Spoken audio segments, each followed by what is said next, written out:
প্রেমের ঠেলায় মামলা খেয়ে কারাগারে সিঙ্গার জাহিদ অন্তু, কিন্তু এখন কেন পাবলিকরা প্রশ্ন তুলছে সেই মেয়েটার উপরেই? অন্যদিকে সিনেপ্লেক্সে এগিয়ে আছে কোন বাংলা মুভি, কে হচ্ছে জয়ী? এছাড়াও আরবাজ খানের এক্স গার্লফ্রেন্ড জর্জিয়াকে অদ্ভুত শাড়িতে দেখে সবাই বলছে কন্ট্রোল।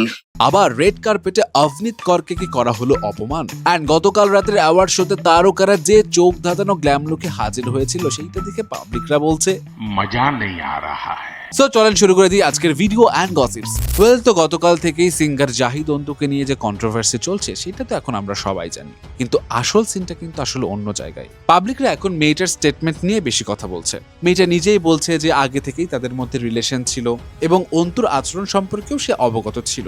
এখন এখানেই পাবলিকরা দুই ভাগে বিভক্ত হয়ে গেছে। কেউ কেউ বলছে যদি আগে থেকে জানা থাকে ছেলেটার আচরণ কেমন, তাহলে একা বাসায় যাওয়ার ডিসিশনটা কেন নেওয়া হলো। আবার আরেক পক্ষ বলছে যা রটে তা কিছু হলেও তো ঘটে। সো এখন আসল প্রশ্নটা হচ্ছে মেয়েটার স্টেটমেন্টের পর আদালত কি সিদ্ধান্ত নেয়। স্ট্রবেরি সুপার ডটেড ও ক্লাসিক ভ্যারিয়েন্টে সেন্সেশন জাগুক শিহরণ। এদিকে এবারের ঈদে মুক্তিপ্রাপ্ত সিনেমাগুলোর মধ্যে আসলে কোন সিনেমা হলগুলোতে রিয়েল গেম খেলছে? স্টার সিনেপ্লেক্সের হিসাব বলছে বনলতা এক্সপ্রেস একেবারে ক্লিয়ার উইনার।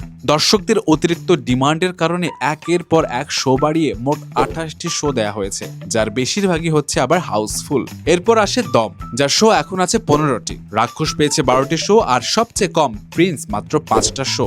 সব মিলিয়ে হিসাবটা একদম ক্লিয়ার। এই ঈদে মুভিগুলোর রেসে বনলতা এক্সপ্রেস দর্শক চাহিদায় অনেক অনেক এগিয়ে। তবে অন্যদিকে শাড়ি পরাকে কিভাবে একদম ডিজাস্টার করতে হয় তা তো আসলে জর্জিয়াকে দেখলেই বুঝবেন, যেখানে পাবলিকরা বলছে এই আবার কেমন শাড়ি পরা স্টাইল রে ভাই। তবে তাকে দেখে কিছু দুষ্টু পাবলিকদের তো নজর একেবারে সরছিলই না তার উপর থেকে। ওয়েল, তো নজর থেকেই মনে পড়লো গ্ল্যাম কুইন মালাইকা আরোরার কথা, যার বয়সকে সে একটা সাইডে রেখে প্রতিদিনই নতুন একটা লুকে হাজির হয় পাবলিকদের মাঝে। অ্যান্ড তার এই ড্রেসের প্রাইস ছিল প্রায় 4 লক্ষেরও বেশি। তবে এই ইভেন্টটা ছিল কিন্তু মূলত একটা অ্যাওয়ার্ড শো, যেখানে একের পর এক তারকাদের দেখা যায় বেশ স্টানিং লুকে। যেখানে একদিকে ভূমি পেডনিকারের লুক দেখে সবাই বলছিল এটা কি ওয়েস্টার্ন নায়িকার লুককে কপি করলো নাকি সে আবার সেই ইভেন্টে মিস ইন্ডিয়া ওয়ার্ল্ড নিকিতাকে দেখা যায় বেশ গর্জিয়াস একটা লুকে, এবং সে তার ক্রাউন পরে কিন্তু সেখানে হাজির হয়। তবে তার এই ড্রেসের প্রাইস প্রায় 7 লক্ষ টাকারও বেশি। এছাড়াও সেই ইভেন্টে অদিতি রয় হায়দারি, ঈশান খাত্রেকে দেখা যায় স্টানিং লুকে। কিন্তু অন্যদিকে পাত্তা পাচ্ছিল না অভিনীত কর,